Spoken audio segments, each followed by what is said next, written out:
as you may know, interest in sports cards has probably never been higher, and I was recently asked by some friends to put together some information to help them get into investing, buying, and trading sports cards. So I put together all the information I could in a course called How to Invest in Sports Cards Like a Pro, and I want to give you a little overview of that here today. So growing up as a kid, man, I was born in the 70s, so I think about the 1980s, baseball cards were all the rage. So I grew up loving baseball cards, trading baseball cards with my friends, collecting baseball cards. And what ended up happening is when I got a little bit older and got a job, I realized that my collection of cards as a kid didn't really have much value and they weren't in that great a condition. So I started investing in graded professional sports cards, and coincidentally, I started buying a number of Barry Bonds rookies the year that he broke the home run record. So I made a lot of money off of doing that, and it really got me excited and into investing in sports cards. So I've been making money in sports cards for over 20 years now, and I say sports cards even though growing up I loved baseball cards, but now I buy baseball, basketball, football, and hockey cards. And what I've learned over these last 20 years is I've learned how to use data to get an edge to buying and selling sports cards, and that's what I've kind of put together in my course here. So I started sportscardsedge.com to help put together all the information and actually help my friends initially, and then make this available for anyone else who may be interested. And it's a great time, as I mentioned, because really sports cards are just becoming so popular right now, and I can take you through some of the data as well. So in my course, I cover the 5 ways I make money with sports cards. As you may know, obviously they go up in value. They tend to go up in value with time. That's because they're not making any more old sports cards, so they become more collectibles.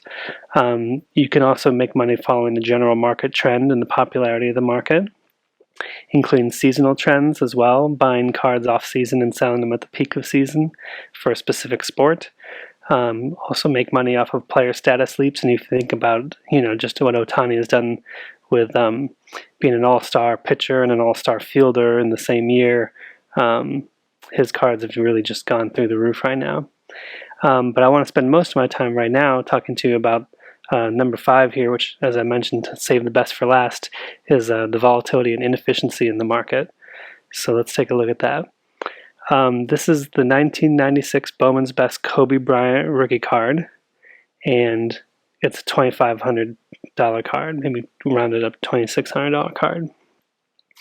So if you look at for the last 90 days, 53 of these have been sold, and the average is $2,570. So I wanted one. I wanted one of these cards. I love Kobe, and I've gotten into collecting Kobe and trading Kobe and so forth. So I wanted to buy one. So you might expect that I would pay $2,570 for it. Is that right? Well, actually, that's not really the case, because in reality, the average price you see here is based on 53 different auctions from eBay, and some people paid more than $2,570, and some people have paid less.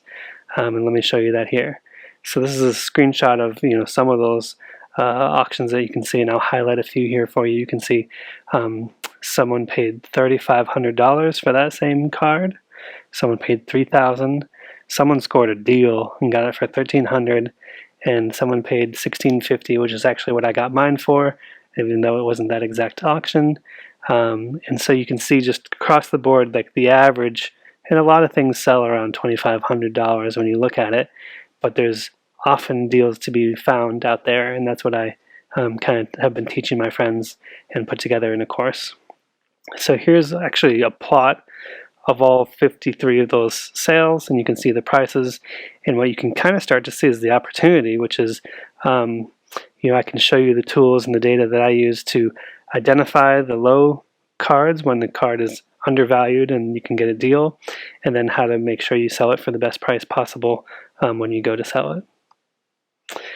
And so I've kind of put together this thing called the 6 secrets to buying sports cards, and I use this example of the $2,600 card that I got for $1,650, and then as I mentioned, it's worth about $2,570, so you can immediately sell it for a profit, which is what I did, and I'll take you through a little bit of that in the course as well.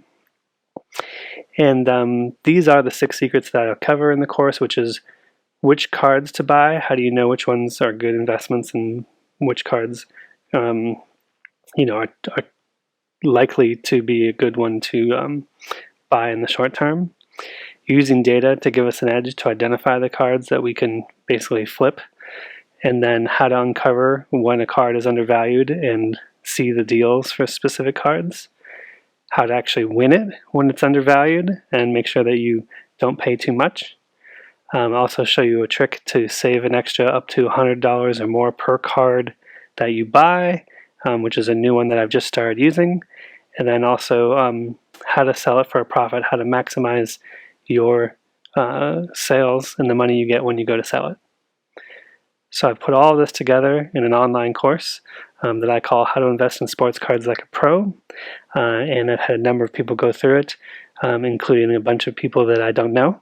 So it's not just my friends that are telling you this, but here's some of the reviews, as I've gotten great feedback, which is, Derek said it was worth it. He got his course investment back on his first trade and then some. Jim said, wow, the course teaches you to use card data and it was super valuable.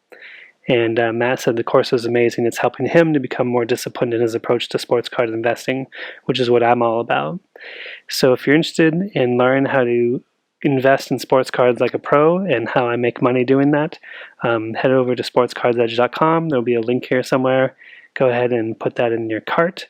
And what I really want to say too is I always put these little icons under all my items and courses and so forth, so that everything I do has a 30-day money-back guarantee. Get the course, watch it. You can watch it a couple times if you want. And if you're not getting the value that you think out of it, you can send me an email on the contact us form and I will give you a refund, no questions asked. I'm all about customer satisfaction and easy refunds, but I really think, like the other people who've taken the course, that when you get it, you'll see the value, and really appreciate what I've learned over the last 20 years and how I'm now sharing that with you. So head on over and hope to see you there.